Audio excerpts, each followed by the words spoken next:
Sgominata una banda di predoni, 7 moldavi e un romeno che colpiva nel veneziano. Rubavano di tutto: elettrodomestici, gioielli, generi alimentari, svuotavano negozi, capannoni, mettevano in ginocchio commercianti e con l'aiuto di una collaboratrice domestica moldava riuscivano a mettere a segno anche ingenti furti nelle abitazioni private.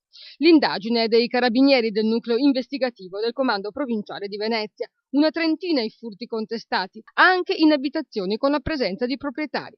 Per 4 di loro è scattata la denuncia per associazione a delinquere. Secondo l'ipotesi di accusa, gli arrestati avevano creato un sistema dove l'attività illecita veniva gestita come un lavoro. C'era un capo, Petro Vassili, 2 esecutori che effettuavano sopralluoghi degli obiettivi da colpire e una collaboratrice che indicava gli obiettivi. C'era pure una strategia per mettere a segno i colpi: lasciavano le auto lontane dagli obiettivi, nel timore fondato che avessero GPS nascosti dagli investigatori.